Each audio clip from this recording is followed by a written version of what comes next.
All right, this is our Green New Deal number 10. We're asking the question, what will they do with cars if they have railways? Will they use the parts to create the railway? Wouldn't the railways create more pollution? I can tell you right now it would create more pollution, because that's what I saw when I was a kid. Well, when I was going to college, I didn't have a car, and I took the bus, and they talked about that. The bus, oh yeah, carpool. Back in California, I had a job where if you took the bus, or you walked, or you biked, you did anything, or you carpooled, you did anything other than driving a car by yourself, they would give you, I think it's 40 or 50 bucks a month for doing that. Well, the bus, okay, yeah, the bus it carries more people, but the bus has a lot more pollution out of a bus than a car. Mm-hmm. You know, so that caused more pollution. And one thing that happened recently was there was this environmental group. This is a true story. This is an environmental group. With your hand up. Yep. Based in Hawaii. And they flew to Northern California. Then they rented a bus, got in the bus, and drove all around California and had different group meetings at different cities all over California, and speaking how we've got to save the environment because we can't use plastic straws anymore. It's going to hurt the turtles. All those plastic straws are going to kill the turtles in the ocean, and so we got to have compassion on them and not use plastic anymore. Plastic is filling our oceans. Well, so you're concerned about the environment, but yet you got on a plane that emits pollutants into the air. You rented a bus that emits a lot of pollutants in the air, and you drove that bus all around because you care about the environment. Sounds like you did more harm than you did good. And that's probably what the railways are going to be like. What do you think about the railways?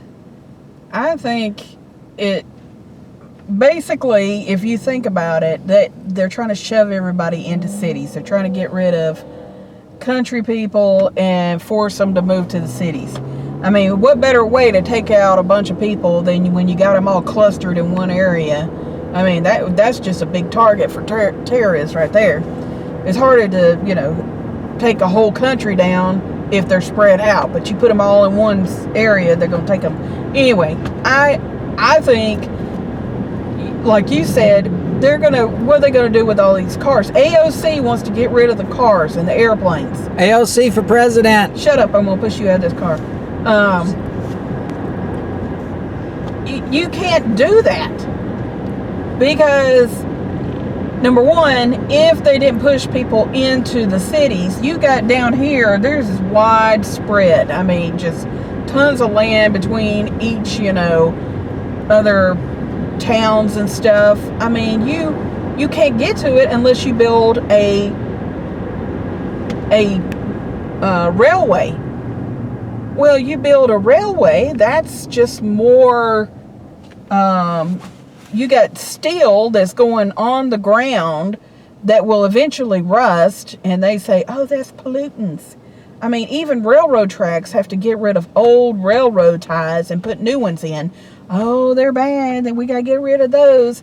So you're trying to protect one section, but it's going to harm the other section.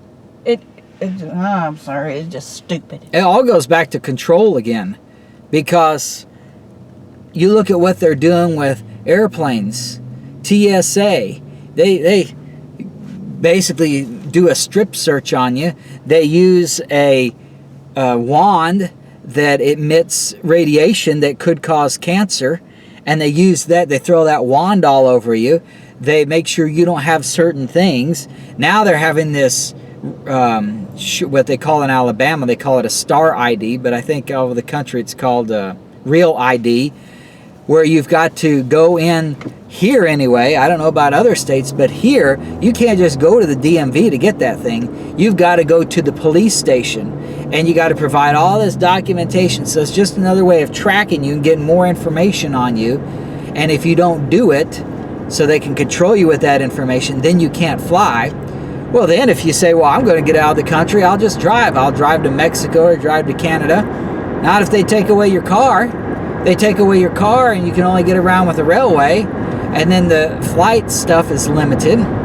You can't go anywhere. You're stuck. It's just like Logan's Run and Escape from New York. Those two movies. It's exactly like that. I think they're trying to herd us together so they can eventually get rid of us all. It's all about control. So it's not really about saving the environment when they say, oh, let's get rid of all the cars and replace it with a railway. It's all about control.